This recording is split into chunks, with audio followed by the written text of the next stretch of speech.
Buenas tardes. Comenzamos esta última etapa de las jornadas. Es el turno de Susana González, que es la directora de la colección de arte de la Fundación María José Jove, y nos va a hablar del MOVE, una plataforma virtual y digital en torno a la colección de arte y el programa de mecenazgo de la Fundación María José Jove.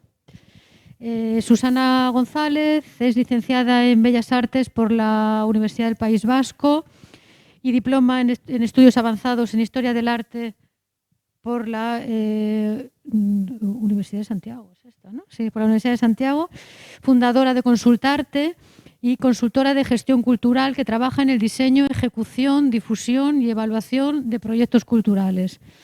Codirectora del programa de residencias artísticas Charco, proyecto de investigación y transversalidad creativa que une personas e ideas entre los dos lados del Atlántico a través del arte contemporáneo.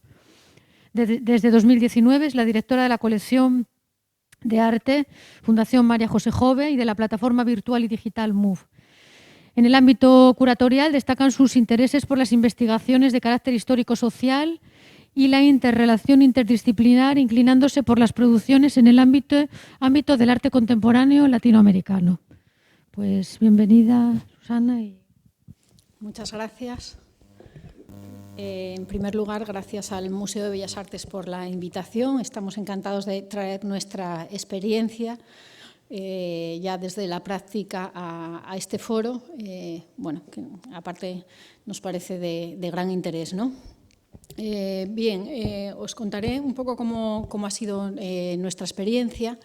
Realmente contamos con una colección que está, probablemente conozcáis algunos de vosotros, que con sede en La Grela. Contamos con un espacio en la última planta de la Fundación donde mostramos parte de la colección. Nuestra colección está constituida por obras que abarcan cronológicamente desde el siglo XIX hasta arte contemporáneo en la actualidad. Son las obras que tenemos el foco puesto en la adquisición actualmente, y son 600 obras de las que mostramos habitualmente 100 aproximadamente están en sala. Se van cambiando, hacemos proyectos curatoriales en torno a ellas y sobre todo, aunque está abierta al público, los objetivos sobre todo son de tipo didáctico y pedagógico. Atendemos aproximadamente a 9.000 escolares que visitan la colección y trabajamos en torno a ella en distintos niveles educativos y sobre todo tenemos un programa específico que se llama Arte y Salud y que son programas de inserción social. Y ahí atendemos aproximadamente a 130 centros de Coruña y alrededores, pues esto, de inclusión social, hay desde diversidad funcional o colectivos desfavorecidos y bueno, el programa se llama, como os comento, Arte y Salud y lo hacemos en colaboración con distintos ámbitos clínicos, de manera que los objetivos, bueno, pues tienen una parte terapéutica, ¿no? Y en este programa, que es de gran interés, pero que hoy en este foro no procede que os hable de él, pero bueno, atendemos aproximadamente a 3.000 usuarios. Esto es un poco las cifras para contextualizar lo importante que es para nosotros la colección de arte y cómo llegó un momento en que veíamos que había tecnologías nuevas, que ya no son tan nuevas, pero que podíamos aplicar a nuestro desarrollo de nuestra actividad cotidiana, ¿no? Y justo empezamos primero con una aplicación de realidad aumentada, que voy a intentar enseñaros. Bueno, primero os pongo un poco en contexto las salas de nuestra colección. Esta es la zona de pintura siglo XIX, y estas son el resto de salas. Como podéis ver, tenemos obra internacional, Kiefer, Basely, bueno, en vanguardia Kandinsky, Picasso, en contemporáneo Gorley, es decir, es una colección bastante significativa y que os invitamos a todos a que podáis venir. Pero también nos interesaba que no quedarnos solo ahí, que la colección y nuestros objetivos de difusión bueno, pues se pudieran ampliar y salir del marco físico que tenemos, y por eso apoyarnos en las tecnologías, ¿no?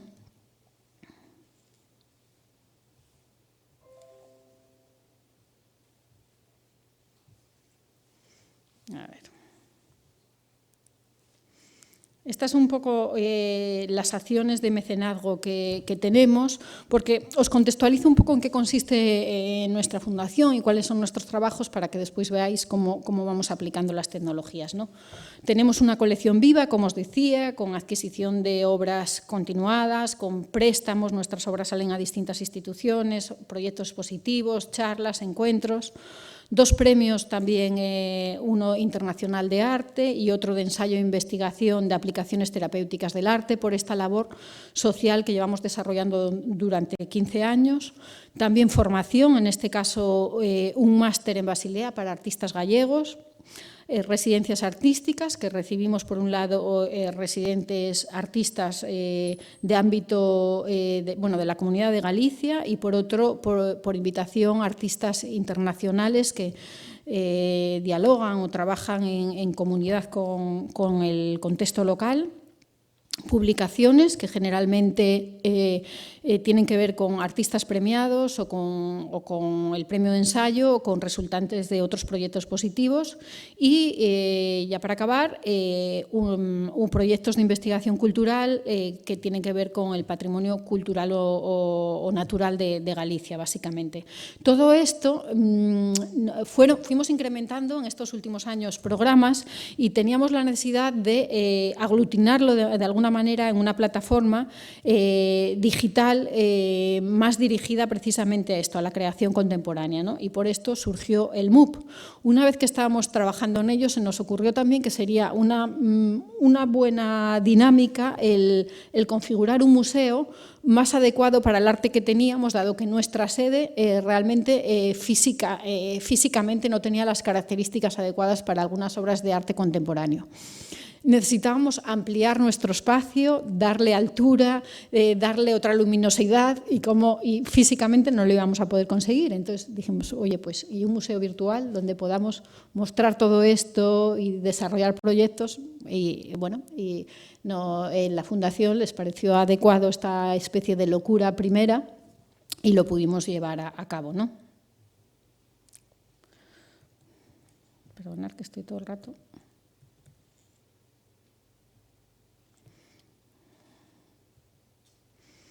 Como os decía, el primer paso para nosotros fue empezar con una aplicación de realidad aumentada. En ese momento conectamos con unos desarrolladores que nos entendieron, que supieron un poco qué necesidades queríamos, a quién iba dirigido este soporte de información en relación a las obras, y así lo desarrollaron.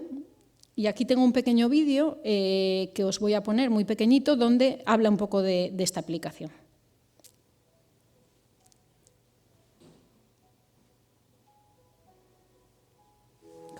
Esa es nuestra colección. Y simplemente con un gesto mínimo, el visitante puede realmente tener información puntual de cada obra, ¿no? Sencillo, solamente acercándose. Aquí lo que hemos planteado son ya rutas concretas dentro de la colección que establecen cronológicamente la visita para quien ya quiera elegir alguna de ellas o tenga un especial interés. Las obras se pueden localizar en un plano y si accedemos a ellas con... En 1922, la obra Por Vélez y Troll forma parte de una serie de naturalezas muertas realizadas en la Bretaña francesa.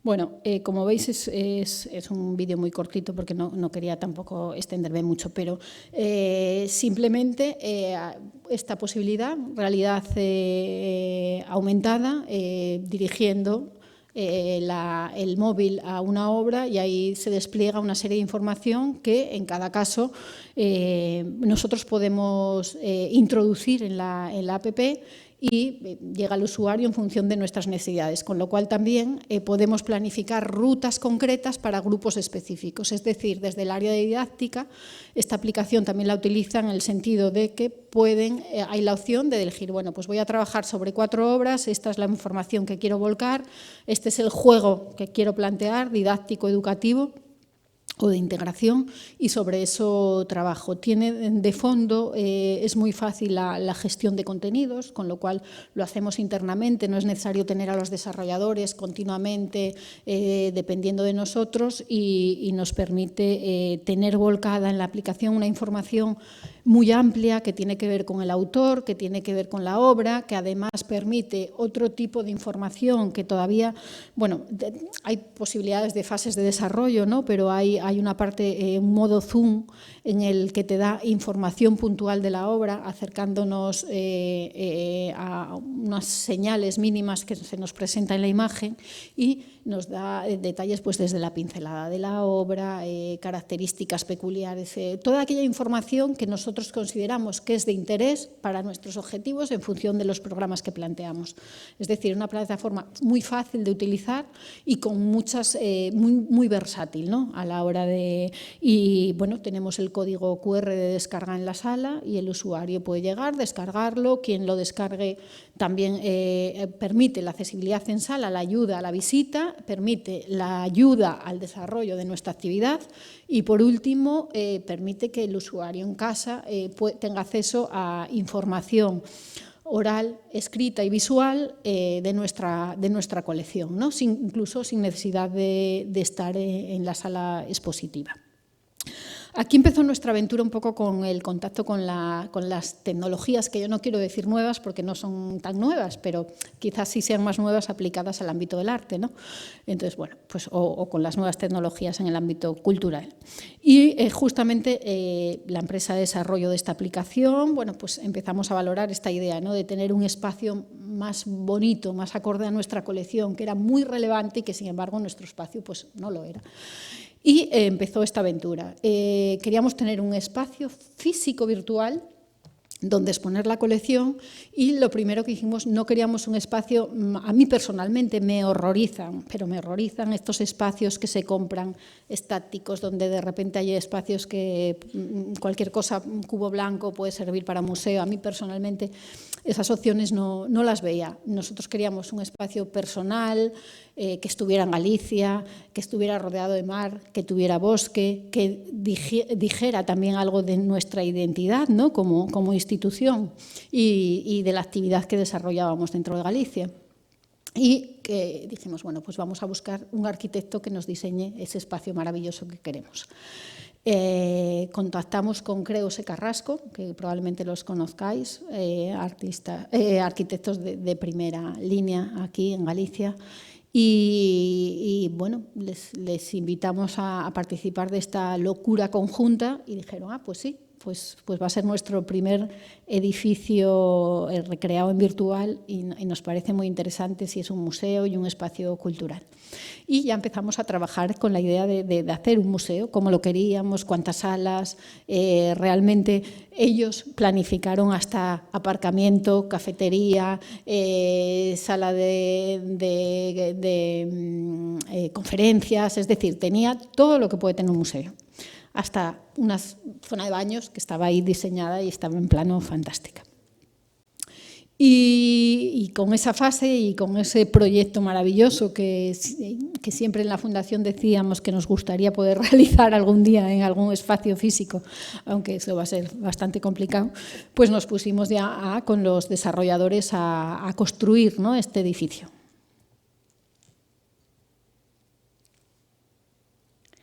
Os voy a poner un pequeño vídeo también donde el equipo que colaboró en el desarrollo del museo contamos un poco qué queríamos y de qué se trataba ese museo.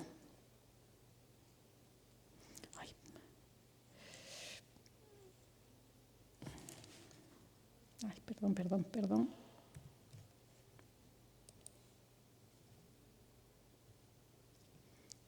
Esto lo podéis ver en la página, pero ahora vamos a hacer justo el enlace desde aquí. Al edificio vas llegando como por unos campos y te vas acercando también a un bosque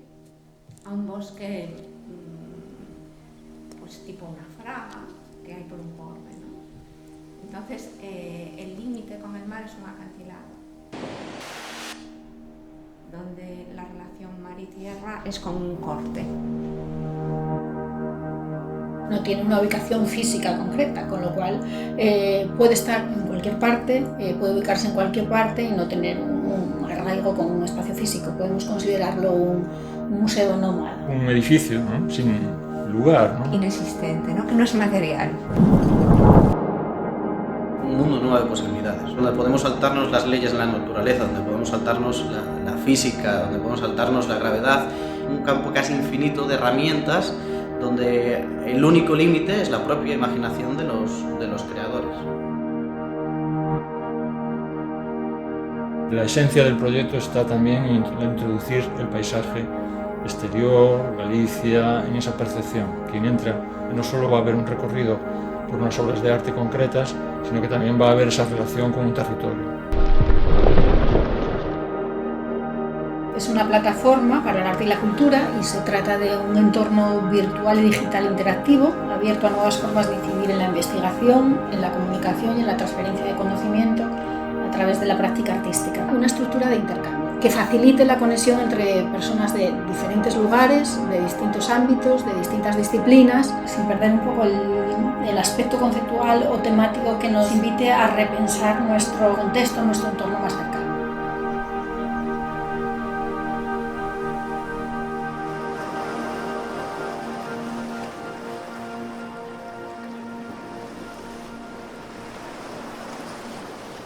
Pues este era nuestro sueño y ya se está convirtiendo en realidad. Crear el museo que queríamos en el espacio idóneo y poder que nos sirviera de, pues justamente esto, ¿no? De espacio para la creación y poder no solamente mostrar nuestras obras, que en principio fue una de las ideas, perdonad, a ver cómo salgo de aquí.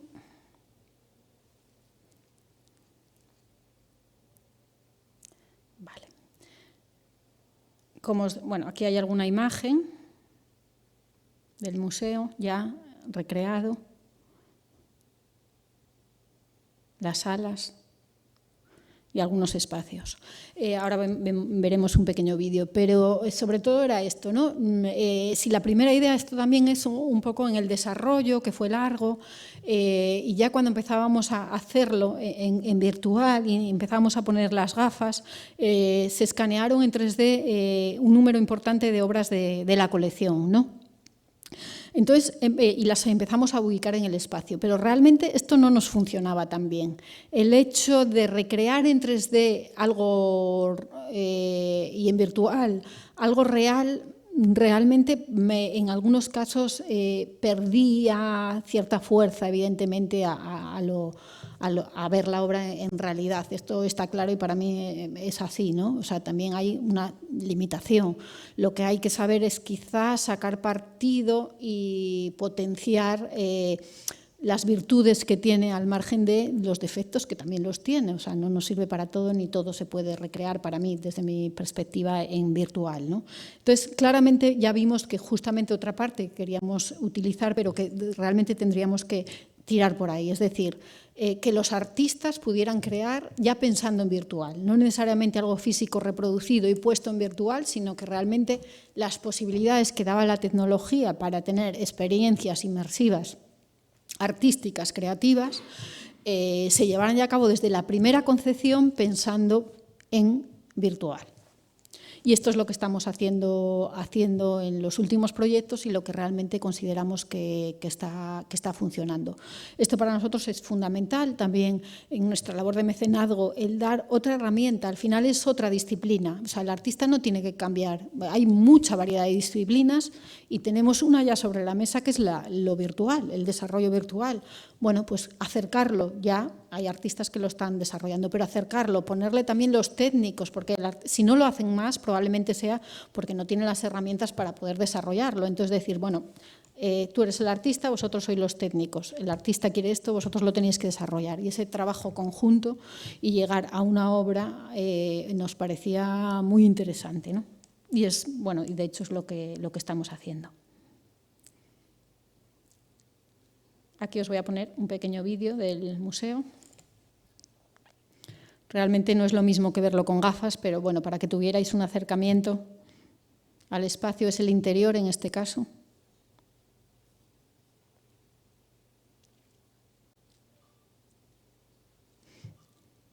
Está vacío, pero ahora ya ha cogido vida, ya hay obras, ya hay proyectos. Este simplemente es el vídeo de presentación, ¿no? de ubicación. La construcción fue maravillosa, no diría tanto como hacer un museo, pero casi. Trabajamos muchísimo los materiales, el suelo, las paredes, la señalética, los espacios, donde no tengo uno del entorno que no os pude traer, pero que también es fantástico, todo rodeado de mar. La iluminación, que me pareció curiosísimo, qué importante es a la hora de moldear en virtual el tema de la iluminación, cuántas veces cambiamos para que esa iluminación fuera cada vez más real.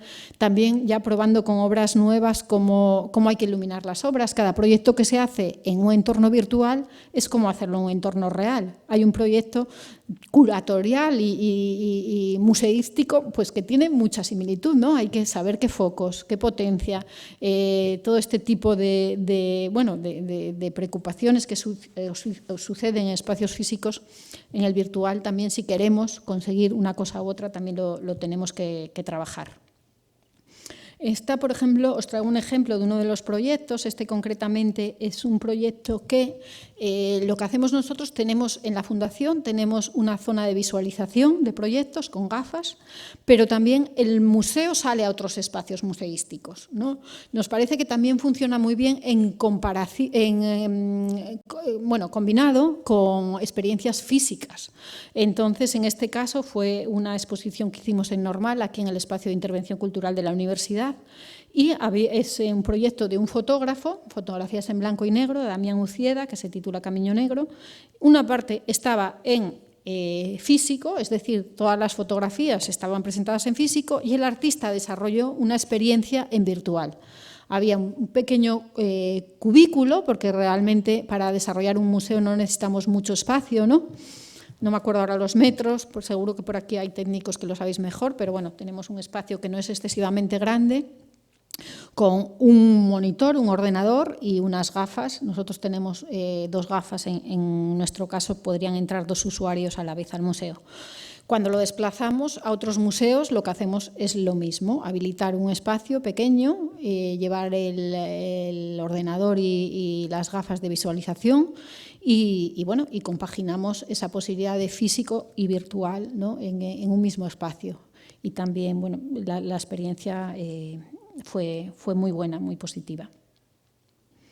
Esto sería simplemente el display que necesitamos para tener un museo virtual, es decir, un buen ordenador con una tarjeta especial y algo así, que yo no me lo sé de memoria, y ya el equipo de gafas, ¿no? Y ahí justo estamos viendo, esta era la experiencia dentro de la exposición desarrollada por Damián Ucieda en este caso. Hasta aquí la experiencia. Veo que estoy ahí a cero y ya no me voy a alargar más, pero para nosotros ahora estamos con otras 2 exposiciones, ya trabajando con los artistas, desarrollándolas, y nos interesa mucho esta oportunidad de dar a los artistas esta otra plataforma para trabajar, eso sobre todo, llevar Galicia y llevar nuestros proyectos vinculados a territorio fuera de nuestro territorio nos parece muy interesante. Y también acercar el museo a nuestro museo virtual, a otros museos, compaginar, o sea, colaborar con otras instituciones y a otros contextos difíciles de acceso a nivel tecnológico. Por ejemplo, para el próximo año tenemos un proyecto muy interesante, y es que el MUP se va a las escuelas rurales.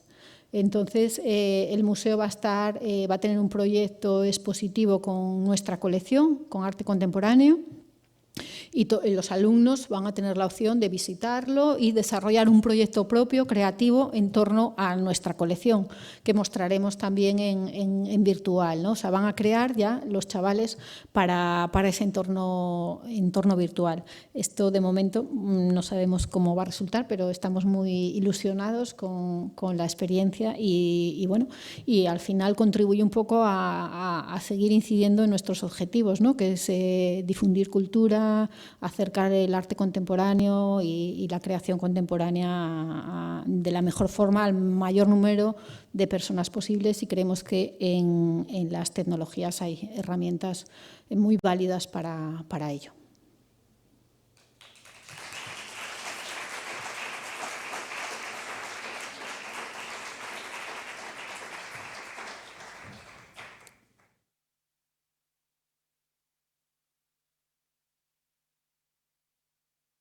Sí.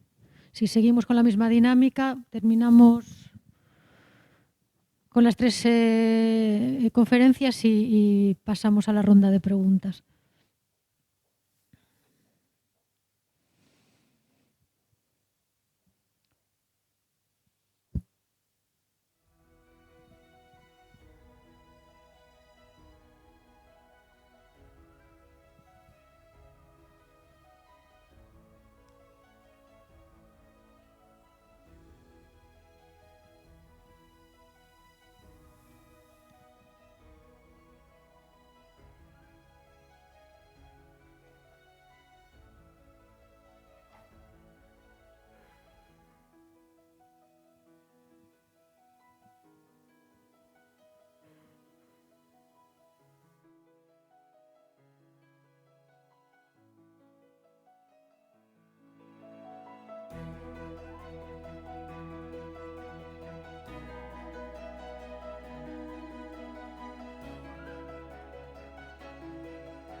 Empezamos ya.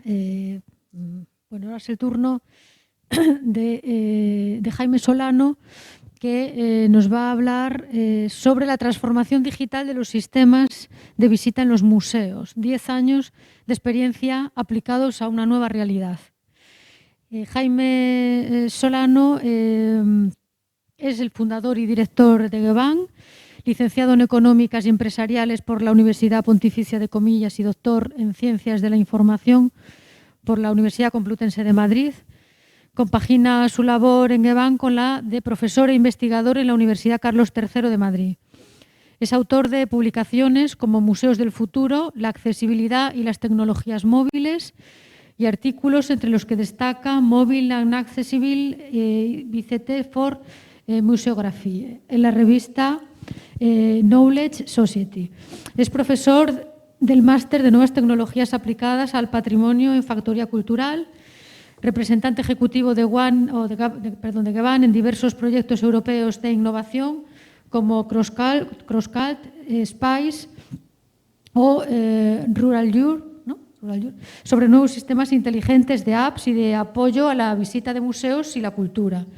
Es miembro de la red DTI, Destinos Turísticos Inteligentes, del Club Turium para la Excelencia Turística y es coordinador de la norma UNE de apps para destinos turísticos. Pues cuando quieras, Jaime. Pues gracias, Ana. Bueno, buenas tardes a todos. Primero agradecer, lógicamente, al museo que nos haya invitado a presentar, también, lógicamente, a la Xunta, al Servicio de Museos de la Xunta y también a Plain, que hemos intentado aquí montar el sistema este de presentación que han lanzado, que a mí me parece muy buena idea, pero que, bueno, no sé si por alguna razón al final no ha funcionado, ¿no? Vamos, estábamos aquí intentando antes que funcionara. Yo creo que no.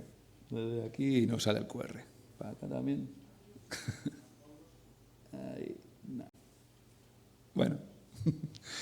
Bueno, esto de ser de los últimos, pues tiene ventajas e inconvenientes. Tiene el inconveniente de que ya estamos todos muy cansados a estas horas y que, bueno, pues hay caras casi soñolientas. También tiene el inconveniente de que mucha gente ya ha hablado y probablemente yo voy a tenerlo muy difícil para contar algo nuevo, porque, bueno, pues hemos visto yo por lo menos en este congreso, muchas cosas. Yo venía aquí a aprender, realmente, aunque ponga esto en la presentación de 10 años de experiencia, que parece que es que ya me lo sé todo, es mentira. Yo he aprendido mucho en este congreso y realmente venía a eso, ¿no? Porque ha sido un poco una etapa muy dura para las empresas. Yo hoy aquí vengo, aunque en mi currículum, como habéis visto, hay mucha parte también docente, pero vengo como empresa. Y lo hemos pasado mal y efectivamente es el momento de reinventarse, ¿no? Entonces, con estas palabras todas llenas de pues era uno de los objetivos. También tiene una parte buena y es que pues también he visto los errores y aunque evidentemente yo me quería lanzar a esto, pero bueno, voy a intentar también ser breve y ir directamente a lo que es demostrar y no hablar demasiado, ¿vale? Nosotros realmente, como digo, somos una empresa que de alguna forma lo que hacemos es desarrollar y operar experiencias de visitantes en museos. Y remarco esto de operar porque esto es una cosa un poco extraña, ¿no? Es decir, nosotros, como muchas de las entidades que han pasado por aquí, por esta mesa, desarrollamos, programamos, digitalizamos y hacemos todo lo que, de alguna forma, pues una empresa de desarrollo informático o multimedia hace. Pero es que, además, lo operamos y eso significa que lo sufrimos en nuestras carnes, ¿no? Así dicho, ¿no? Es decir, nosotros lo que hacemos son sistemas y desarrollos que luego vamos a tener que gestionar en directo para el visitante. Es decir, vamos a ser no un proveedor del museo, sino un colaborador. Alguien que si el museo le va bien, le va a ir bien, y si al museo le va mal, nos va a ir mal. Entonces, ese riesgo, y esto sí que lo hemos aprendido en estos 10 años, efectivamente cambia mucho la manera a veces de plantearse la tecnología, la digitalización, la transformación, etcétera, ¿no? Ahí tenéis realmente, vamos a decir así, los más conocidos, ¿no? de esos museos y monumentos y cosas que no son monumentos, como clubes de fútbol, etcétera, donde estamos. Son los más, vamos a decir así, los más conocidos. También, por ejemplo, aquí en Galicia hemos hecho cosas, por ejemplo, para el Museo do Viño, también para la Catedral de Santiago, también, por ejemplo, el proyecto que citabais antes de Ruralur es un proyecto que tiene que ver con el Camino de Santiago, es decir, en este caso ya territorio, y realmente es ahí donde aprendemos, ¿no? Este enlace que, bueno, estaba en la aplicación es un enlace que un poco cuenta así en imágenes, un poco así rápido, pues de qué va esto que yo estoy contando un poco de los sistemas de guiado, ¿no? Tiene que ver con contenidos, tiene que ver con tecnología, el contenido es importante y tiene que ver también con personas, ¿no? Con el visitante, cómo lo usa, cómo de alguna forma conecta, si desconecta y todo este tipo de funcionamiento que también pasa por el personal que se va a encargar en primera persona de entregarlo, ¿no? Vamos a hablar también, o voy a intentar hablar un poquito también de datos, como no, es decir, algo que hoy en día nos gusta a todos mucho. Y bueno, pues es un poco así un poco en flash lo que hacemos, ¿no? Vale. Ahí estoy, ahí. Vale. Bueno. Para introducir un poco lo que nosotros desde el año 2007, que ya no son 10, ya son 14 años, venimos haciendo es un poco esto que hoy en día está muy de moda, que es transformación digital. Nosotros empezamos en ese año de la mano de algo que aparecía o que iba a aparecer, que era esto, ¿no? Es decir, los móviles, ¿no? En el año 2009, 2008, finales 2009, se lanza la primera versión de iPhone en Estados Unidos. Nosotros ya veníamos un poco viendo esto y bueno, decidimos que hay un elemento disruptivo que va a permitir, en este caso para los sistemas de guiado, una transformación. Pero nosotros, la verdad que la transformación, y yo creo que es como se debe hacer, no la entendemos como el cambio por el cambio, ¿vale? Es decir, la transformación digital en sí misma es una evolución, es algo que tiene que ver con una cosa que existe y que se va a cambiar. Ni se va a crear algo de cero, o sea, no nos vamos a inventar la rueda, ni tampoco vamos a destruir las cosas que funcionan, ¿no? Eso es importante porque muchas veces, y vuelvo a repetir, nuestro carácter de operador, muchas veces cuando te lo planteas simplemente desde la línea de voy a hacer algo nuevo, a veces pierdes la esencia de lo que estás haciendo. Entonces, hay que entender que es un sistema de intervención también, es decir, no es neutral, esto va a trastocar las cosas. Entonces, esa intervención también tiene que ser respetuosa con el resto de elementos a los que va a afectar, ¿no? Es decir, procesos, personal, clientes, visitantes. En este caso, hablo de transformación digital así en general, ¿no? Para cualquier servicio, ¿no? Cualquier servicio que se quiera transformar tiene un poco que tener esto en cuenta, ¿no? La tecnología no es el fin, es solamente un medio, es decir, esto también es importante, no perder el foco, es decir, y lo dice un tecnólogo, no os dejéis engañar por nosotros, es decir, nosotros de alguna forma empujados por esta, vamos a decirlo así, facilidad a veces que la tecnología nos da, bueno, pues al final también nos dejamos llevar, ¿no? Hay que de alguna manera también saber que esto simplemente es una herramienta. No es el elemento que va a hacer el cambio. También un poco de la regeneración de la carga excesiva que a veces a la tecnología se le pone en cuanto a esto lo va a cambiar todo. Bueno, la tecnología, la pobrecita, tampoco hace milagros, ¿vale? Es decir, esto tampoco esperemos que eso nos cambie la vida, ¿no? Se empieza escuchando y se empieza aprendiendo. Es decir, hacer una transformación no empieza con una idea que yo tengo y luego ya la aplico, ¿no? Primero voy a la persona o al lugar donde se trata o viene el encargo, lo analizo desde el punto de vista puramente, vamos a decir así, humilde, y entonces es cuando aplico cosas que o bien he hecho antes o bien de alguna manera, pues por la capacidad o por mi formación, puedo de alguna forma intentar opinar, y siempre va a ser una conversación. La incorporación de datos es también otro elemento esencial que en este caso sí, la transformación digital nos permite, ¿vale? Es decir, no tomar decisiones y tomar de alguna forma caminos, que a veces sí, pero que los caminos de alguna forma tengan una cierta, vamos a decir así, solidez, una cierta solvencia que en muchos casos se va a apoyar por datos previos o mediciones o incluso pruebas que podamos llevar a cabo, ¿no? Desde luego, vuelvo a repetir, lo que no hay que perder nunca en estos procesos de transformación es la esencia. Y la esencia en un museo es lo real. Antes hemos visto, y Susana, yo evidentemente no voy a poder competir con lo que nos has enseñado, efectivamente es muy evocador, pero al final también todos sabemos que la experiencia real, lo real como elemento original, es, como si dijéramos un poco, la cima, ¿no? Es el elemento principal que da sentido a un espacio como un museo, a una colección de un museo, ¿no? Y a un monumento o a una ciudad patrimonio, es lo que le da de alguna forma la razón de ser. Por tanto, la tecnología lo que tiene que hacer es contribuir a reforzar y a, vamos a decirlo así, desear más ese elemento real, ¿no? Y, por supuesto, también se ha hablado de la sostenibilidad, ¿no? La transformación no es un elemento de un día, no es algo que nos inventamos, lo lanzamos y al día siguiente ya no sabemos qué hacer. No, esto tiene que ver también con ser capaces de construir soluciones que tengan solvencia y tengan, de alguna forma, pues, la capacidad de vamos a decir así, autoevolucionar y autofinanciarse. ¿Qué es una audioguía? Hablaba antes de nosotros, es donde nos movemos, es decir, nos movemos en este ámbito, es decir, los sistemas de guiado. Es un aparato que ha evolucionado desde el año 70, que se lanzan los primeros dispositivos, como un sistema estándar para visitar. Es un mediador, es una herramienta de mediación, es decir, es una herramienta de mediación, por compararlo con un guía. Pues la audioguía también es una herramienta de mediación para poner en relación al visitante con la colección y permitirle interpretar de una manera correcta o por lo menos guiada, cuál es el sentido de esa colección, cuál es el sentido de este museo o del monumento que se trate, ¿no? También es una fuente de ingresos.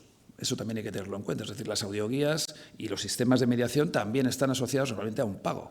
Por tanto, también es algo que en esa transformación hay que tener en cuenta. Es decir, esto es un factor que hay que entender como elemento principal también de esa transformación. No se puede dejar a la ligera. Esto es precisamente lo que le da sostenibilidad luego al proyecto, porque luego el mantenimiento, los sistemas de evolución, todo este tipo de cosas tienen que ver con capacidad financiera y económica para poder mantenerlos, ¿no? Entonces, esto es un tema que también es importante a la hora de ver una audioguía. También son sistemas que dan muchos problemas, ¿vale? Es decir, esto no es gratis, ¿no? No son neutrales, como digo. Generan muchas veces ruido en el mensaje, aburren. Si de alguna manera pues, tenemos ahí el típico choque que nosotros nos enfrentamos habitualmente entre el discurso oficial y la anécdota y lo divertido, es decir, esto que en algún momento nos puede parecer sencillo o la decisión tomarla rápidamente no lo es decir, hay que establecer ahí un equilibrio que es de alguna forma bueno, pues, dar bueno, cumplimiento a ambas partes. También es un sistema que estorba, es decir, tiene unos problemas logísticos importantes, hay que ocupar espacios, la gente a lo mejor lleva un aparato que genera ruido en las salas, es decir, todo este tipo de cuestiones también son elementos negativos, pero también es un elemento que no podemos olvidar, es el elemento que permite durante esa hora, 2 horas o 3 horas que el visitante conecte con la colección, es decir, es el elemento que una vez que el visitante entra solo en la sala, entra solo en el espacio, es el que va a estar con él, ¿vale?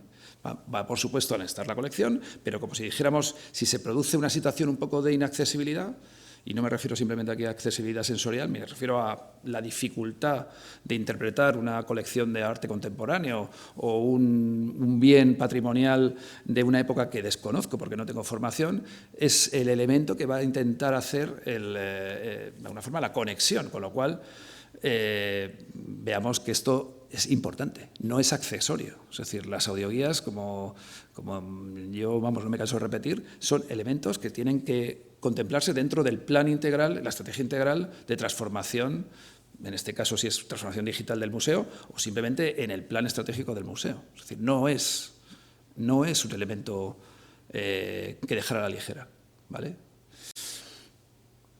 Bueno, como decía, no quiero enrollarme mucho, voy a pasar ya a los ejemplos, es decir, las cosas que hemos hecho, ¿no? Y las que estamos haciendo. Y aquí a Rufino le tengo que pedir perdón, pero voy a contar nada que te vayas a contar tú del Thyssen, que es uno de los clientes con los que trabajamos.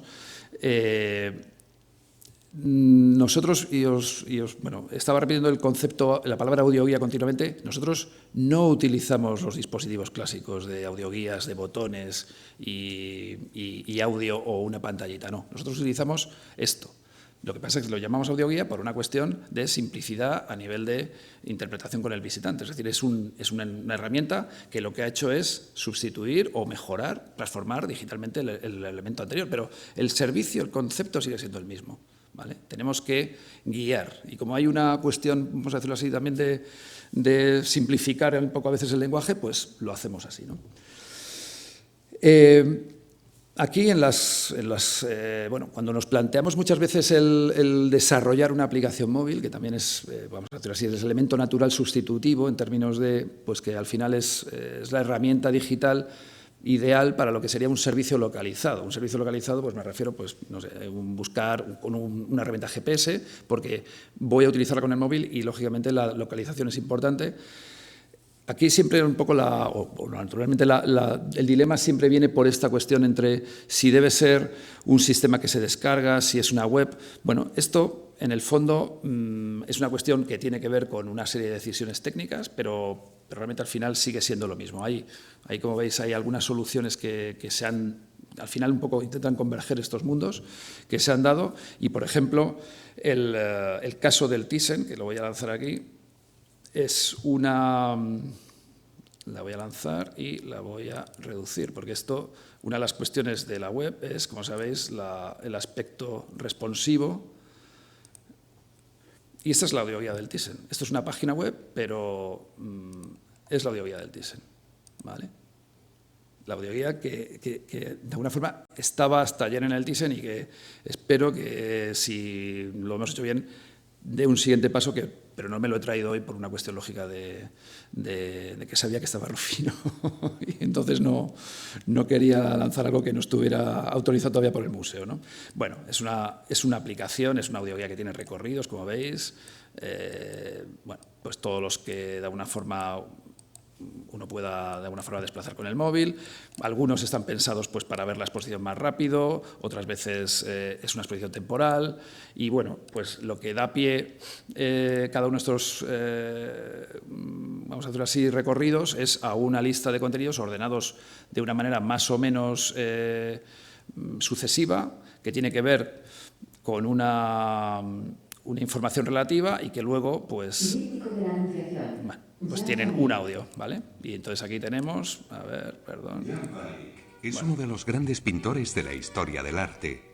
Esencial para comprender la evolución del arte occidental, No sé por qué. se le puede considerar el primer pintor del Renacimiento en los Países Bajos.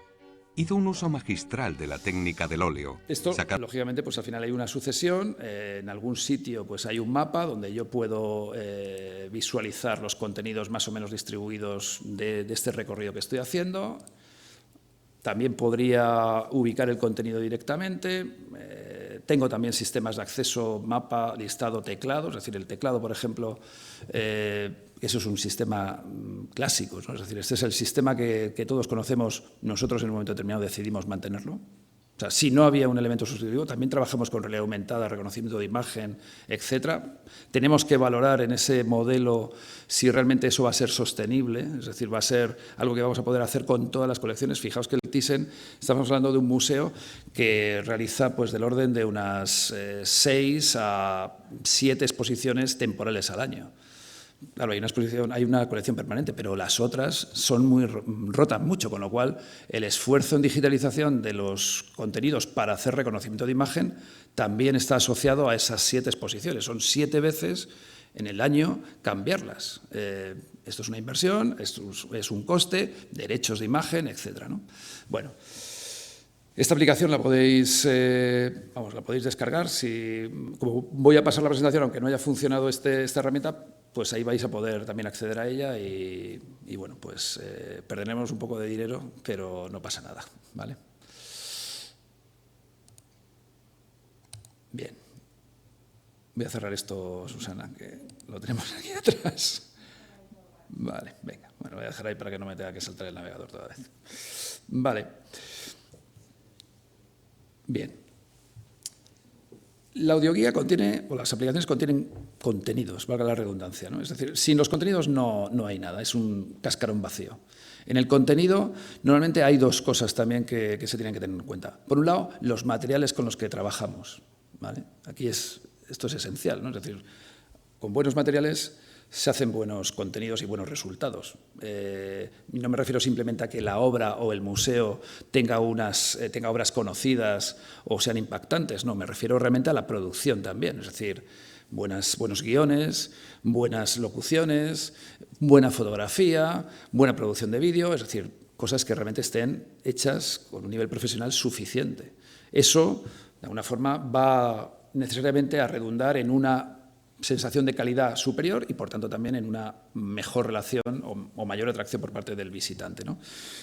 Y luego está otro elemento importante en el contenido, que es la capacidad de adaptación de ese contenido al medio, al soporte, ¿no?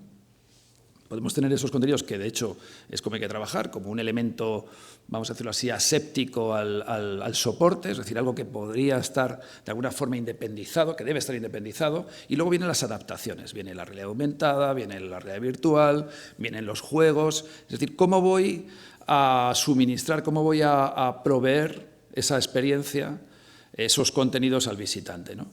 Y esa es una de las cosas que, vamos a decirlo así, nosotros como empresa experta en esto hacemos, ¿no? Es decir, no tanto la producción de contenidos, porque para la producción de contenidos, vuelvo a repetir, hay que contar con expertos y el que diga que sabe de todo miente. Es decir, hay muy buenos fotógrafos que no son buenos guionistas y al revés, ¿no? Es decir, esto es un tema de especialización. Sin embargo, en lo que es la adaptación de ese contenido, el enfocar ese contenido desde el principio, ¿para qué va a servir? Eso sí lo sabemos hacer. ¿Vale? Lo sabemos hacer, lógicamente, con el museo, que es también el que sabe para qué lo quiere, pero es de alguna forma donde tenemos que trabajar precisamente a la hora de entregar cómo se va a servir esto, cómo se va a consumir. ¿Se va a consumir en forma de una experiencia de realidad virtual? ¿Es posible hacer realidad virtual dentro de un recorrido de un museo? ¿Se le puede a una persona con un tema de localización decirle que busque cosas y a lo mejor es confuso y genera, vamos a decirlo así, más perjuicio que beneficio? O sea, todo ese tipo de cosas a la hora de planificar esa adaptación son importantes, ¿no?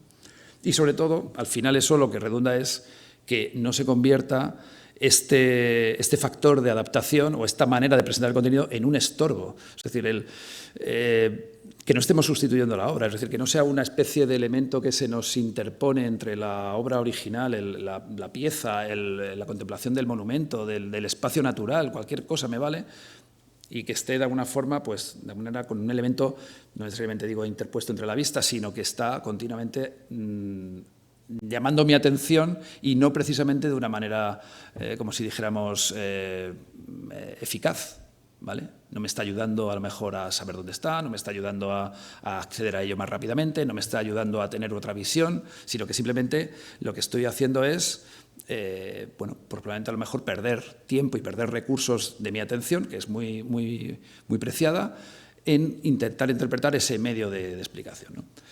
Bueno, nosotros en esto, pues lógicamente todos los contenidos y miles de contenidos que hemos producido, pues lógicamente hemos intentado siempre aplicar un poco esta regla, no siempre lo hemos conseguido. Yo diría que si yo hago un examen de conciencia, soy muy crítico en eso, pero bueno, lo hemos intentado, ¿no? Recientemente también, como decía antes, con buenos materiales se hacen cosas buenas, ¿no? Es decir, aquí nosotros, por ejemplo, hemos hecho recientemente digo por no quedarme tampoco atrás, en la Alhambra, pues un tema de reconstrucción de una zona no visitable. Aquí esto puede tener sentido. Voy a reconstruir algo que no se puede visitar, está cerrado, está por conservación, este espacio no se ve, ¿vale? Entonces, esto puede tener sentido. ¿Tiene sentido cuándo? Pues no tiene sentido hacerlo en la audioguía, porque en la audioguía realmente tengo vamos a decirlo así, una aplicación móvil que lo que me va a permitir es visualizar lo que estoy viendo. No tiene sentido que en ese momento yo te cuente algo que no vas a ver y que te va a restar tiempo, como decía antes, de ver lo que tienes delante. Entonces, esto tiene sentido como un servicio post-visita, por ejemplo. Es decir, terminas la visita y entonces yo te recomiendo que este contenido que hemos producido y que se ha hecho con la misma, vamos a decir así, mismo cuidado y los mismos ingredientes, lo visualices después, como un efecto de reforzar esa sensación de placer, en el fondo. Entonces, ¿aquí qué se hizo? Pues, bueno, estáis viendo un poco temas ya de making of, es decir, se trabajó con una productora de cine, realmente. Aquí nosotros trabajamos con una gente que de alguna forma hace cine, hace 3D para cine, y también con el equipo de conservación y científico de la Alhambra, llegar hasta el punto en el que la información disponible nos permitía ser suficientemente rigurosos, pero al mismo tiempo intentar cubrir algunos gaps que evidentemente pues nadie sabía si la princesa cristiana o la cautiva cristiana estaba acompañada por este tipo de... Pero bueno, sabíamos que las ropas, incluso el atrecho del entorno, pues viene de unos cuadros de Lázaro Galdiano, que efectivamente hay unas representaciones donde efectivamente orientalistas y tal, y entonces lo decidimos lanzar así, hasta donde podíamos, ¿no? Ya no nos inventamos más historia en términos de, bueno, que aquí ocurría un crimen o cosas así. Bueno, esto para otro tipo de uso, por supuesto, juegos, etcétera, podría funcionar, pero nos hemos quedado ahí. Vuelvo al caso. Bien, esta mañana hemos hablado mucho de temas de localización, de ubicación. Esto es un elemento importante también en vamos a decirlo así, las prestaciones que un sistema de guiado da, precisamente. Es decir, Es una de las cosas que más les preocupa a los gestores del museo, es decir, teniendo por un lado al personal de contenidos, al equipo de contenidos, el equipo de operación del museo, lo que le preocupa es que efectivamente la gente no se pierda, encuentre fácilmente las obras, que no haya aglomeraciones, y más hoy en día, que de alguna manera pues el tráfico sea fluido. En posicionamiento nosotros hemos probado de todo. ¿Vale? De todo. Es decir, sistemas, como veíamos esta mañana, con radiofrecuencia, audio, sistemas con LiFi de LED. Bueno, cada sistema, como bien se hablaba esta mañana Eduardo, tiene sus ventajas y sus inconvenientes, ¿no? Es decir, hay que saber de nuevo adaptar, hay que saber de nuevo pues, cuál es el motivo del posicionamiento, para qué se va a utilizar y en este sentido pues, aplicar la fórmula más correcta. Posicionamos para saber dónde estamos, posicionamos para saber cómo llegar a algo y a veces también posicionamos para que no haya, básicamente, necesidad de saber dónde estás, para no posicionar, es decir, para que sea un trayecto automático, ¿no? Para que sea una respuesta inmediata al contenido. Todo esto, efectivamente, es posible, con sus más y sus menos y, por supuesto, con mucho cuidado y mucha prudencia, ¿no? Es decir, esto son inversiones, hay que instalar sensórica, son elementos que cambian mucho a nivel también de obsolescencia tecnológica y luego también está el factor humano de qué nivel de valor vamos a aportarle al visitante, si realmente lo que queremos es que lleve un GPS en el móvil o lo que queremos simplemente es que en un momento determinado, si le surge la pregunta de dónde está algo, lo pueda encontrar. No somos, y perdónme la expresión, no somos tontos, es decir, podemos, si hay una mínima indicación, y a veces la preferimos, oye, mira, esta pieza está en la planta 2, aquí exactamente, pues a lo mejor eso es mucho más, es preferible a intentar marcarte un camino que a veces a lo mejor genera una inexactitud. Bueno, estamos hablando de un museo, no estoy en la... en la ronda intentando encontrar el hotel y este tipo de cosas, ¿no? Pero bueno, efectivamente esto es uno de los Everest de los sistemas de guiado, ¿no? El conseguir sistemas que sean suficientemente precisos sin ser intrusivos. Bueno, de inteligencia también hemos hablado y de inteligencia artificial se ha hablado también mucho. Nosotros en esto entendemos que tiene un valor sobre todo enfocado a la recomendación, es decir, tenemos en este sentido también otro reto que es ser capaces de adaptarnos y de personalizar la experiencia a cualquier visitante. Eso sí sería algo que un sistema tecnológico podría hacer a diferencia de una persona humana, es decir, por supuesto, si tengo el poder adquisitivo de pagarme a un guía personal o tengo un amigo que sabe mucho, eso es insuperable, ¿no? Pero, bueno, si no es posible y voy en grupo, pues a lo mejor idiomas, a mí me interesa más esto. Bueno, todo esto también tiene mucho que ver, el tema, no me voy a parar mucho en inteligencia artificial porque se habla bastante, pero tiene que ver mucho también con tener volumen de contenidos y datos suficientemente amplios como para poder hacer algo relevante, ¿no? Es decir, aquí eso tampoco es gratis, ¿no? No es tengo un sistema de inteligencia artificial y ya funciona y ya de alguna forma me sugiere cosas. Nosotros sugerimos cosas como seres humanos porque tenemos un montón de recuerdos y un montón de experiencia. El sistema en sí mismo nace virgen, ¿no? No tiene información y si no le suministramos mucha información, muchos contenidos, no es capaz de hacer un recorrido para cada persona. Que yo sienta que es un contenido para mí distinto al que puede ser para cualquiera de ustedes, ¿no? Es decir, efectivamente hay un valor percibido. Si no es así, estamos quizás de nuevo invirtiendo en algo que luego no va a dar los resultados y sobre todo la percepción del público no va a ser la óptima. Pero está claro, igual que el posicionamiento es la vía. Pero hay que tener en cuenta cuáles son los peajes, ¿no? En este caso la carencia de datos, ¿no? Bien, sobre datos, como decía, y ya voy terminando, yo también quería hablar, es decir, los sistemas de guiado también tienen esta capacidad, es decir, son sistemas para aprender, ¿vale? No son sistemas simplemente, vamos a decirlo así, en este sentido deberían ser simplemente sistemas activos de te cuento un rollo, te cuento un discurso, tú lo escuchas, sino que también son, por supuesto, sistemas que están aprendiendo del visitante. Y esto los móviles lo hacen muy bien, ¿vale? Los móviles son capaces, y sobre todo en las circunstancias de una visita a un museo, permítame la expresión, es un momento idóneo para sacarle toda la información posible a una persona. porque es un momento, y esto es así, yo creo que todos lo experimentamos y sobre todo los que nos dedicamos a esto, en el que estamos totalmente abiertos y dispuestos a cualquier cosa por conseguir un plus, algo más de conocimiento y de conexión con ese recurso artístico, ¿no? Hay que ser, de nuevo, también, y esto aquí el museo debe tomar ahí la batuta, prudentes en cuál es la utilización y el nivel de explotación de esos datos, pero está claro que los datos están ahí y hay que aprovecharlos, ¿no? Es decir, las acciones y diría casi los deseos, y anticiparme a los deseos es lo que de alguna manera tratamos de hacer, ¿no?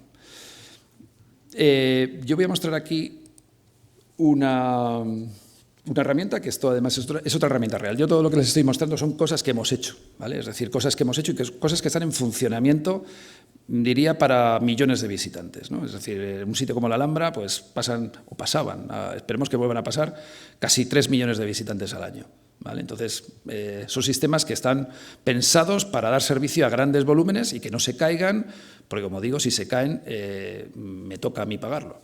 Entonces, esto, por ejemplo, esto es un sistema que ahora mismo, por cuestiones de confidencialidad, estamos mostrando acumulados los datos de varios clientes y al mismo tiempo yo he cogido un segmento de datos que no sea el más reciente, ¿no? O sea, la herramienta, por así decirlo, real, la herramienta de producción, genera los datos y va acumulando datos en tiempo real. Es decir, en esta cola de aquí, en esta zona de acá, veríamos crecer la herramienta, veríamos crecer la gráfica en tiempo real porque se están acumulando datos que ahora mismo nos estarán llegando de la Alhambra o del Palacio Real o del sitio en el que se estén, de alguna forma, utilizando los sistemas de guiado que tenemos, ¿no?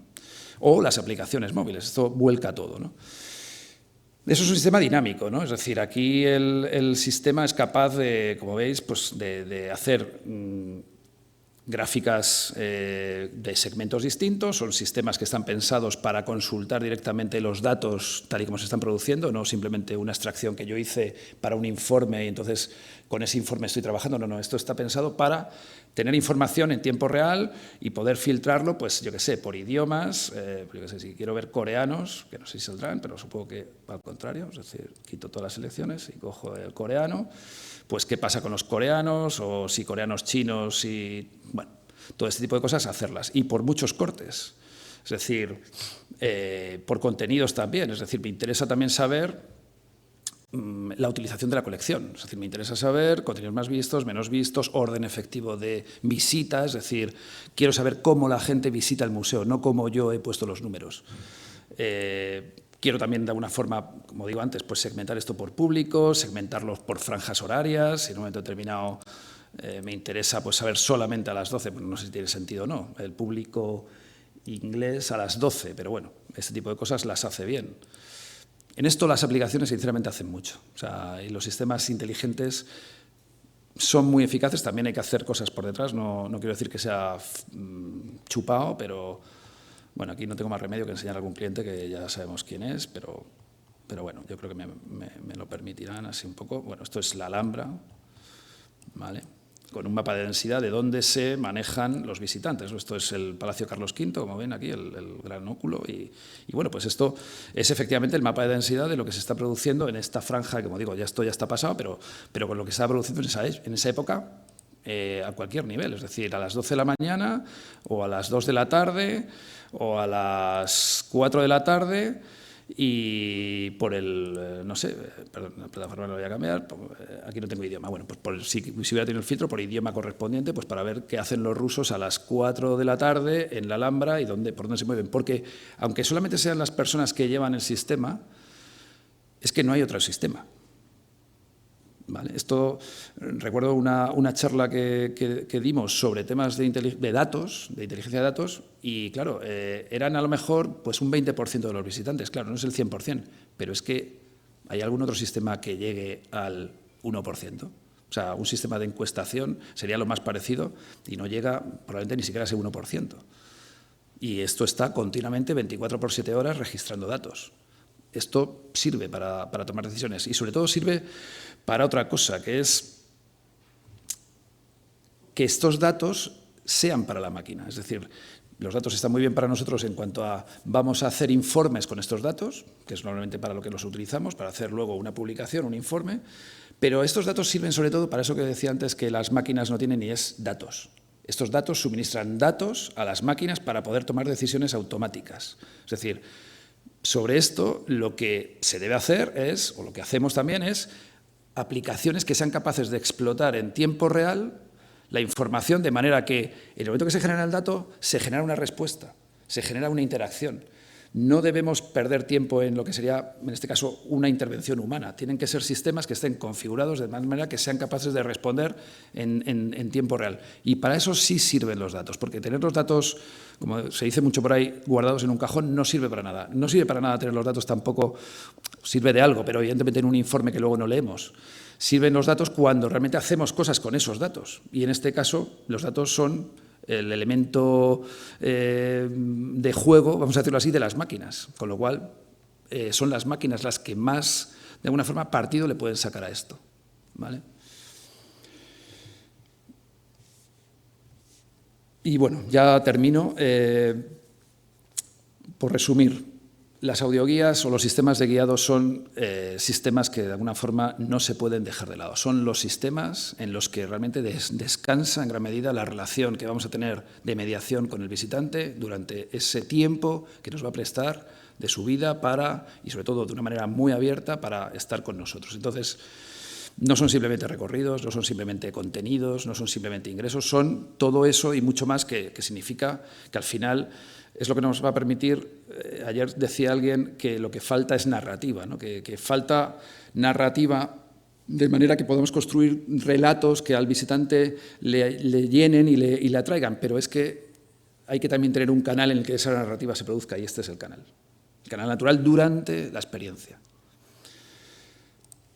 Bueno, pues con eso dejo el estrado. Gracias.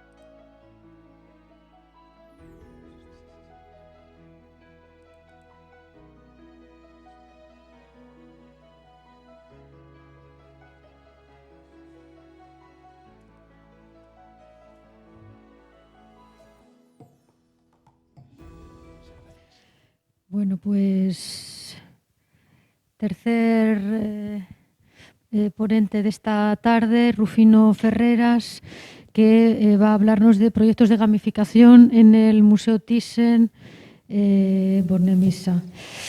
Rufino Ferreras es jefe del área de educación del Museo Thyssen de Madrid desde 1995. Ha sido educador y después responsable de desarrollo educativo con proyectos como Educa Thyssen, NeoRG, Nubla, Nosotras o Musaraña. Ha ejercido como docente en diversas universidades, como formador para distintas instituciones educativas y organismos oficiales, y participa en varios proyectos de investigación. Como conferenciante ha impartido charlas y conferencias en varios países, publica regularmente sobre educación artística y museos, y ha desarrollado varios proyectos curatoriales en España y el extranjero. Entre sus objetivos está el desarrollo educativo del museo desde una perspectiva contemporánea, incorporando estrategias y metodologías que refuercen el giro que desde hace años el museo está propiciando y que, superando modelos formativos tradicionales, establezcan un modelo realmente educativo que busca la transformación de la institución, de sus narrativas y de sus públicos. Bueno, él es artista y licenciado en Ciencias de la Educación e Historia de España. Y nada, les dejo con Rufino. Gracias. Bueno, lo primero, ya me han presentado. Creo que voy a ser de los pocos que no venga del campo tecnológico y poco voy a hablar de tecnología. Voy a hablar de cómo usamos la tecnología en algunos espacios del museo. En el caso que me toca a mí es en lo educativo. Y voy a hablar de una parte muy pequeña de lo educativo, de una parte muy pequeña de lo educativo y de una parte que normalmente no se produce en los museos. O sea, yo he de reconocer que soy un caso, o somos un caso, mi equipo y yo, muy especial, en el que hacemos cosas que algunas veces salen de lo que se espera normalmente de un área de educación. Y contaré por qué todo eso. Bueno, es una pequeña línea de desarrollo dentro del desarrollo educativo del Museo Thyssen-Bornemisza, quiero decir, el tema de videojuegos.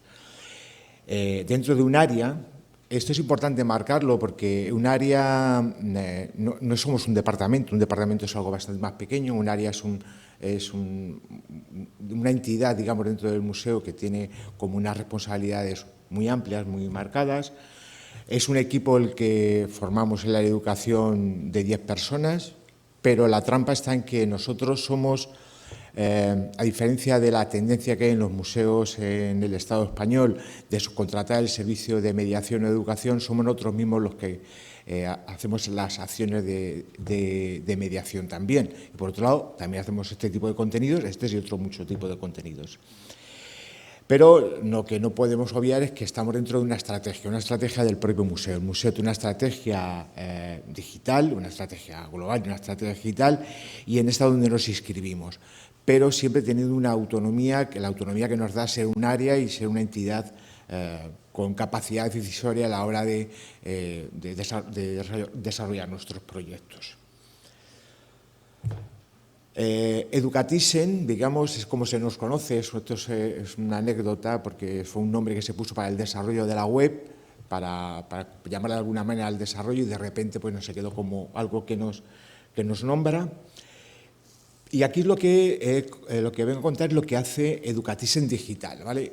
Claro, a todo esto, Educatissen Digital, hay que sumarle todo lo que es el Educatissen presencial, el Educatissen de actividades, el Educatissen de congresos, el Educatissen de conferencias, el Educatissen de creación de contenidos, de publicaciones, etcétera, etcétera. ¿Vale? Esto sería un poco el universo digital, ¿no? Desarrollamos MOOC, los MOOCs que los llamamos Experimenta, sacamos Experimenta Bauhaus, ahora estamos trabajando estos días en Experimenta Duomo. Las apps con Canvas, por ejemplo, Tissen sea la más grande, la propia web de Educatissen y todas las derivadas de redes sociales y otras cosas que tenemos en otros lugares, el proyecto 360 grados Tissen, que es un proyecto de vídeo en 3D, los DocuWeb, que es el proyecto más ambicioso que estamos desarrollando ahora, hemos sacado el primero y a final de este año sacaremos el segundo sobre naturaleza, arte, naturaleza y el propio museo. Somos un laboratorio digital. Somos una biblioteca electrónica con una producción de publicaciones electrónicas limitada, pero que dentro del área de educación, vuelvo a repetir, sería como de unas 6 publicaciones anuales. Lo que es la transferencia, nosotros llevamos muchos años organizando cursos, jornadas, conferencias sobre educación, pero también sobre tecnologías. De hecho, somos de los primeros que empezamos a organizar este tipo de encuentros, porque desde un principio creíamos que la tecnología pues, es una herramienta muy poderosa para hacer nuestra labor como educadores. Tenemos un canal de más de 1.300 vídeos, y vuelvo a decir, es Educatissen, no es Museo Thyssen. Museo Thyssen tiene sus propios canales de vídeo, estos son los de educación, hasta ahora tenemos unos 1.300, esto va creciendo día a día, somos muy prolíficos en la producción audiovisual, y ahora estamos con un proyecto de radio online y tal, con otro proyecto que tiene algo que ver con lo que estaba contando Susana, porque es la Sala 48, que es como un museo virtual para proyectos artísticos y educativos, también en la línea de lo que has presentado tú, y en pequeñito, lo que he marcado aquí en rojo, los videojuegos, ¿vale? Los videojuegos. Bueno, primero, los jugar está en nuestro ADN, nosotros somos educadores y nosotros tenemos una concepción como muy poco, digamos, ortodoxa de los contenidos del museo. Es decir, somos bastante abiertos a la hora de poder jugar con esos contenidos. Antes Jaime me decía, hacía referencia a mí cuando estaba presentando. Como sabes, ya no hacemos nosotros las audioguías. Durante muchos años, durante más de 10 años, era el área de educación los encargados de los contenidos de audioguías, pero parece ser que nos pasábamos de querer jugar demasiado y entonces entre el museo y vosotros mismos ya hemos salido de la ecuación y ya no hacemos los contenidos nosotros. Pero es eso, está en nuestro ADN, porque nosotros jugamos en los talleres, con niños, con adultos, porque nosotros hacemos una educación de 0 a 99 años. Por lo tanto, los videojuegos es una consecuencia natural en el contexto en el que vivimos, pues, de nuestra propia vida, de nuestra propia acción, ¿no? Perdonad, esto es lo de siempre. Bueno, larga es nuestra relación con los videojuegos. De hecho, aquí he traído videojuegos que ya no están operativos. El más antiguo que hay es este que hay ahí abajo con un monigote muy feo. Ese videojuego está hecho, bueno, no lo consideraría tanto un videojuego, pero es un juego, digamos, online. Está hecho en el año 2002, creo que cuando lo sacamos, empezamos sobre el 2001 a trabajar en él. Y después en esta línea empezamos a trabajar en muchos juegos. Pero no era esa idea del videojuego, era más bien este tipo de juegos online que muchas veces pecaban de querer ser educativos.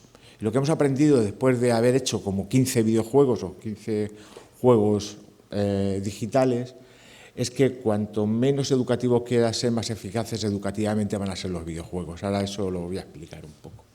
Aquí hay muchos proyectos también híbridos, ¿vale? Ahora se habla mucho de la palabra hibridación, de lo digital, lo presencial y tal. Por ejemplo, este de aquí arriba, Inspector Thyssen, es un proyecto que se hizo con América, con países americanos, en los que había una parte que era digital, pero como estábamos tratando con escuelas que no tenían acceso a lo digital, estamos hablando de principios de los 2000, pues había una parte física que al final es la que más se utilizaba, ¿no?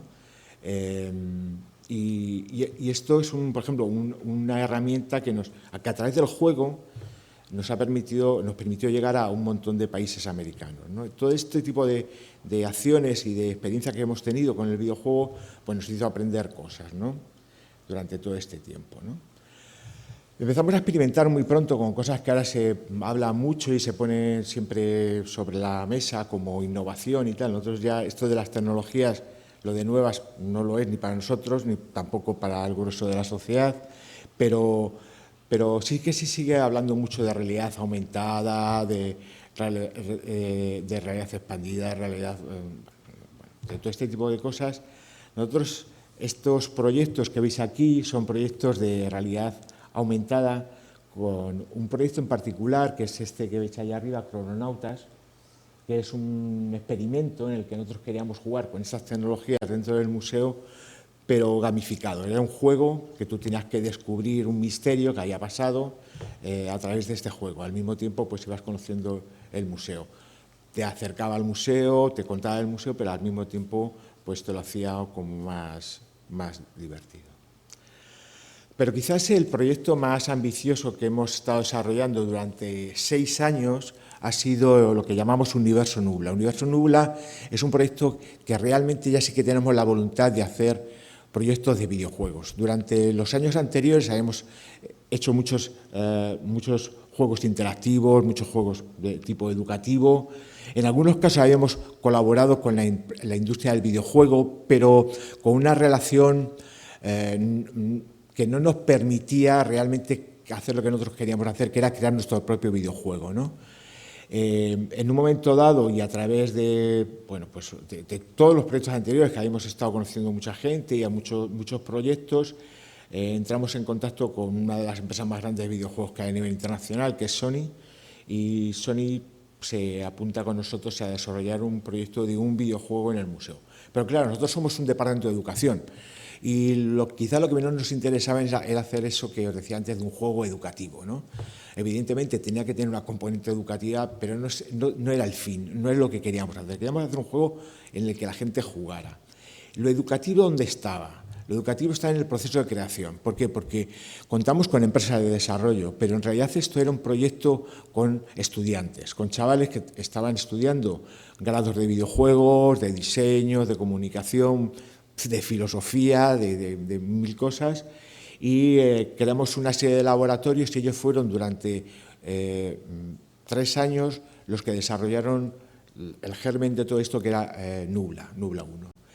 En estos grupos de trabajo, ya os digo, había gente de todo tipo, gente de historia del arte, gente de bellas artes, artistas, gente que no había cogido un pincel en su vida, programadores, tal. Chavales jóvenes que estaban en formación y que además con Sony, la empresa, digamos, que amalgamaba todo esto, que era Gamera, lo que hicimos también es un poco llegar al acuerdo con los chavales de hacer un reparto de los beneficios que podían salir de esto, ¿no? Entonces se partió en 3 partes los ingresos que podía generar esto, una parte del museo, una parte las empresas, digamos, y otra parte fue a los chavales, que ahora contaré porque fue un éxito absoluto, porque prácticamente durante ese tiempo estuvieron ganando un sueldo, muchos de ellos, un grupo muy grande de ellos. Y ahí es donde queríamos hacer la incidencia educativa, en el desarrollo. Ahí donde empezamos a crear grupos de trabajo, de diálogo, de desarrollo propiamente desde todos los lugares en los que se iban mezclando la gente. Es decir, cuando había un grupo de desarrollo de programadores, no era exclusivamente de programadores, había entre ellos los guionistas estaban los expertos en historia y tal, ya os digo, todos alumnos universitarios.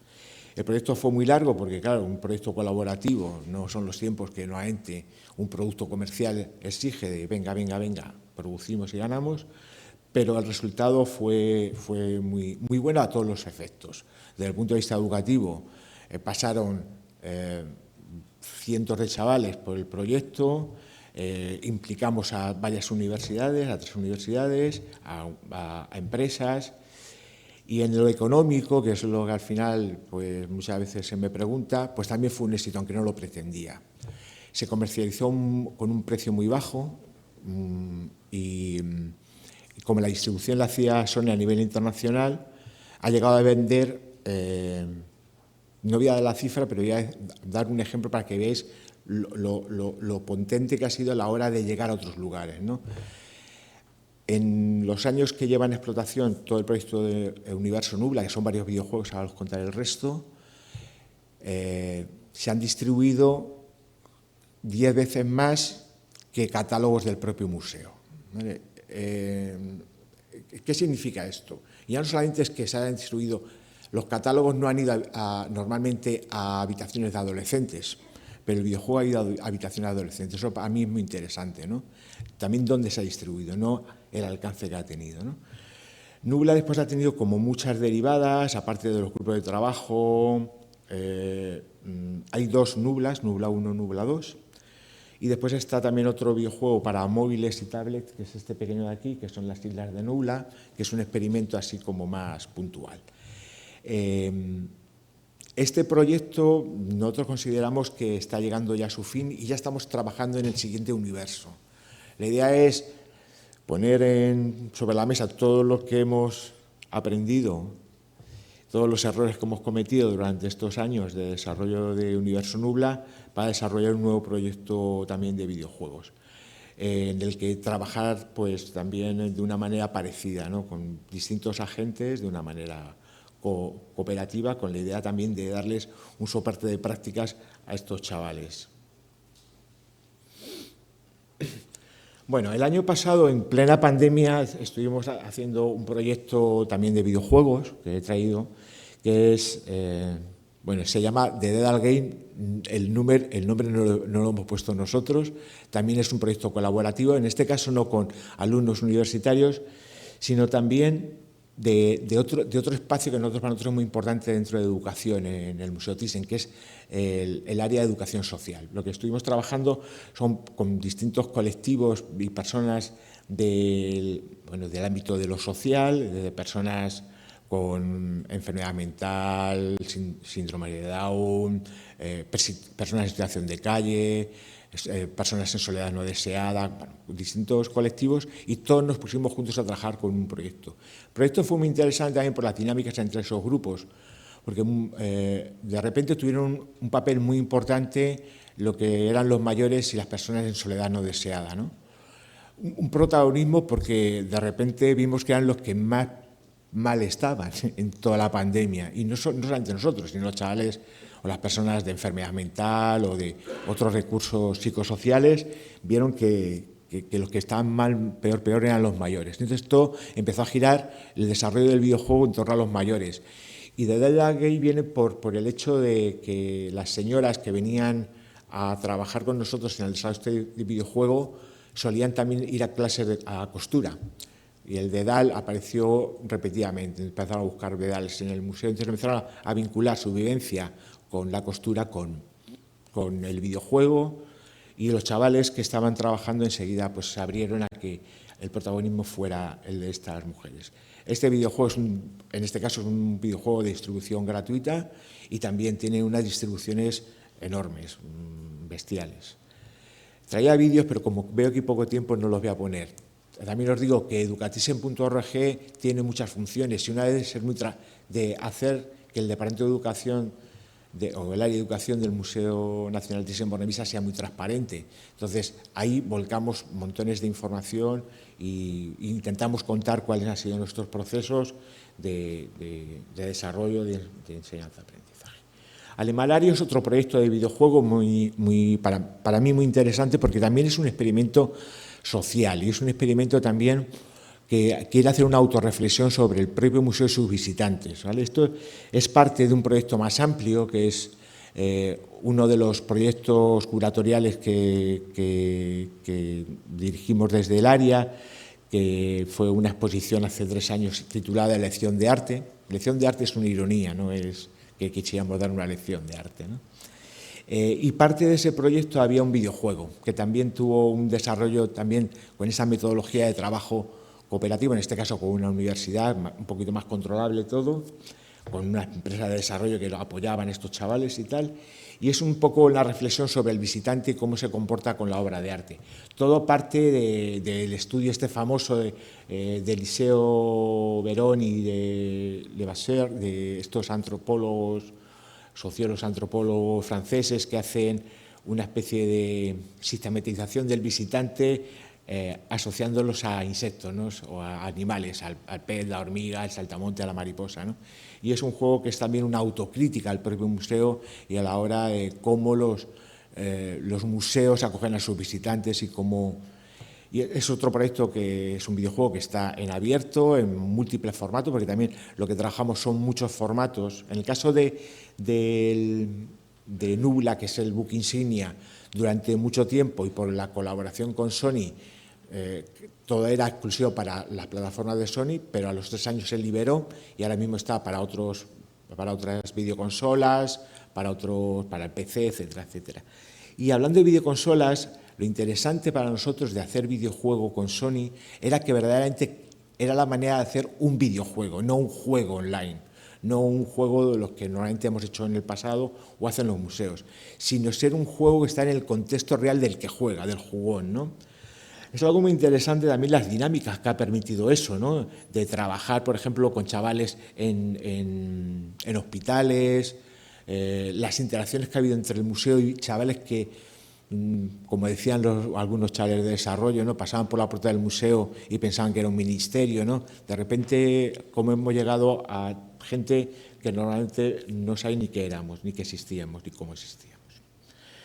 También en la pandemia hicimos este proyecto. También tenemos muy buena relación con otras empresas de videojuegos. También todo esto tiene un truco, y es que yo he trabajado en empresas de videojuegos hace 30 años, cuando no existían los videojuegos, pero tengo muchos contactos, y en este caso con Nintendo, que tengo muy buena relación también. Aquí el problema de Nintendo no es que no quieran hacer un videojuego como Sony, sino ellos están muy mediados por Japón y entonces les cuesta más, pero hemos hecho muchos proyectos con ellos de trabajar con videojuegos que ya existen y hacer cosas con ellos. En este caso es el famoso Animal Crossing, que ya algunos museos han hecho acciones. Traía un vídeo, pero no lo voy a poner porque si no va a dar tiempo.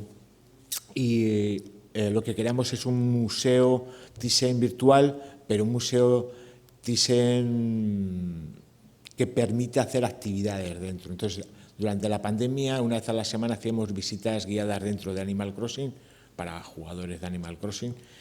Y lo curioso de esto, que esto es otra de las cosas que hemos aprendido durante los años los videojuegos, que siempre que hablamos de videojuegos pensamos en niños o en adolescentes, y en las visitas con Animal Crossing y otras cosas que hemos estado analizando, que en el caso de Animal Crossing el grueso de los usuarios de este videojuego eran mujeres de más de 30 años. ¿Vale? En el caso de Nubla, el visitante es un visitante hombre mayor de 30 años también, es decir, todo esto hay que hacer una reflexión cuando hablamos de videojuegos de quién es el público al que destinamos este tipo de acciones, ¿no? Bueno, voy a ir terminando rápidamente porque ya nos hemos pasado un poco de tiempo, pero sí quería detenerme en esta diapo un poquito más, ¿vale?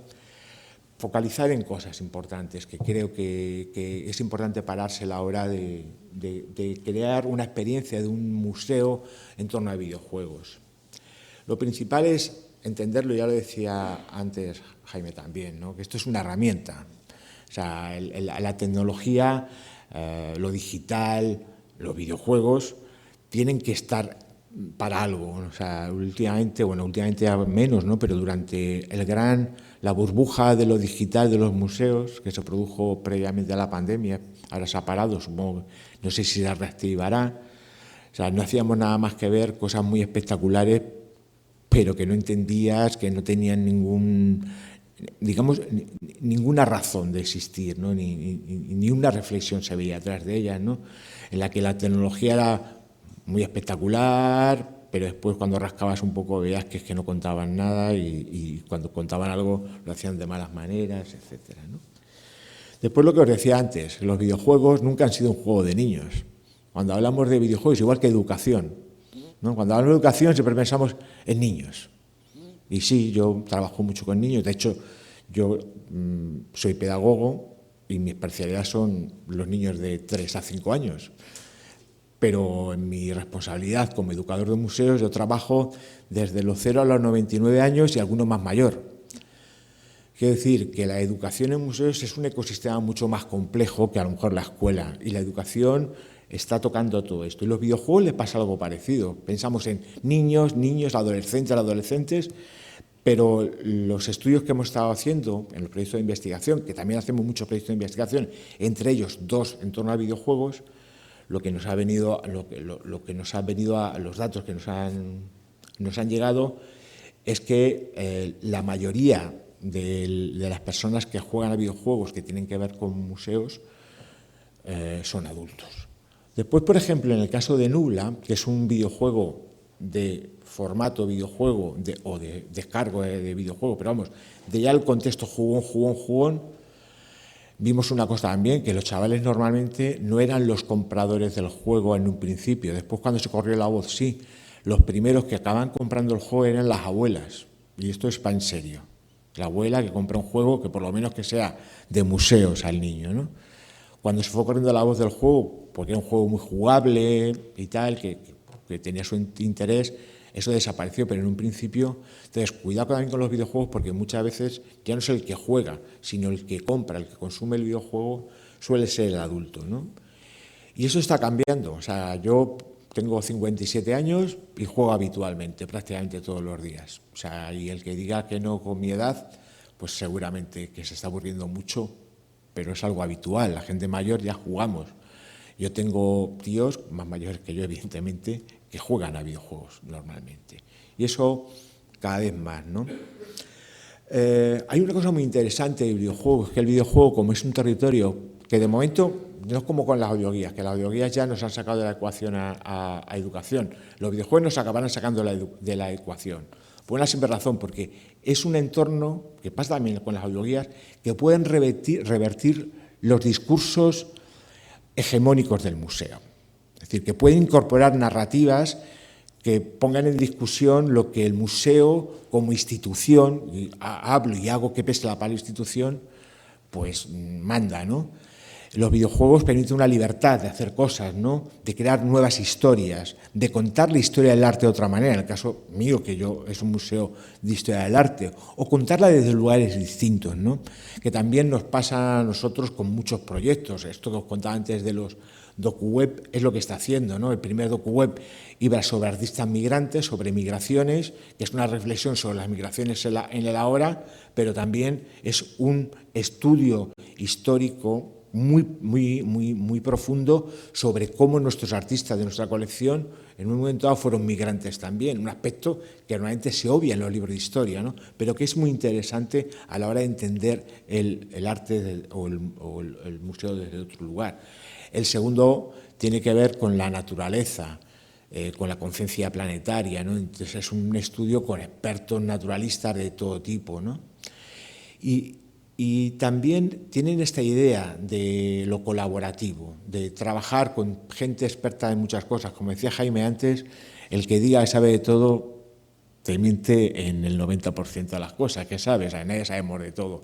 Y es muy necesario buscar gente que sepa, gente de tecnología, gente de contenidos, expertos en otras disciplinas, para que todo se vaya enriqueciendo mucho, ¿no? Es muy interesante el videojuego porque hibrida lo presencial y lo virtual. Puede llegar a hacerlo. Hay juegos que evidentemente se juegan en la soledad del dormitorio del adolescente, ¿no? Pero si tú lo haces bien, es una herramienta que puede también atraer públicos que normalmente no pueden venir, o pueden integrarse en elementos de mediación, como hace Jaime con las audioguías, que meten elementos de gamificación también para hacer más atractivo para ciertos públicos el propio juego, ¿no? Esta hibridación de lo presencial y lo virtual también es la hibridación de más cosas, es la hibridación de lo canónico, de lo ortodoxo, con lo folsonómico, con los conocimientos que no son los que, digamos, son troncales en el museo y están admitidos como los válidos, ¿no? Y nos hacen saltar el muro de una manera muy eficiente, es lo que decía. De repente el videojuego nos permite aparecer en la habitación de un niño en Canadá, o en Medellín, Colombia, o en Zimbabue, Rodesia, ¿no? Yo qué sé. Nos permite ir, a lo mejor a través de un libro es más difícil, a través de una guía, de un material escrito es más fácil, pero el videojuego tiene una viralidad y una manera de moverse como muy rápida, ¿no? Y nos permite llegar, y además eficientemente, ¿no? Los videojuegos nos han servido para dar soporte a actividades educativas. Hablaba cosas con hospitales, con personas que no pueden asistir normalmente al museo, y lo más importante, deslocalizadas del museo. Porque sí es verdad que es importante lo físico, la obra real, pero seamos realistas, o sea, a Madrid un niño de Medellín a lo mejor va alguna vez en su vida, pero a lo mejor nunca va. Y nosotros lo que guardamos en los museos, y más en un museo nacional como el mío, aunque la gente piense que es un museo privado, es un museo nacional, ¿vale? En un museo nacional como el mío, el patrimonio que guardamos es de vosotros, porque lo habéis comprado como parte del Estado español, pero también pertenecen al niño este de Medellín, Colombia. Y tenemos que hacer algo para poder romper el muro y poder llegar allí, ¿no? Y esta es una manera, ¿no? Las tecnologías es lo que nos han permitido, ¿no? Las tecnologías y otras cosas, ¿no? Y nada más.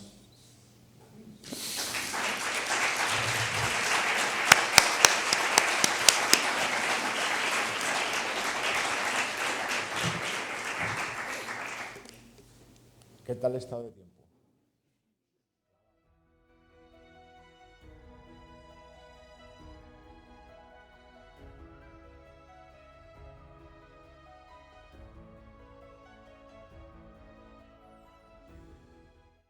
Bueno, como hay que repartir los audios estos, los casquitos para la traducción simultánea, y Catherine está ya preparada para empezar, pues,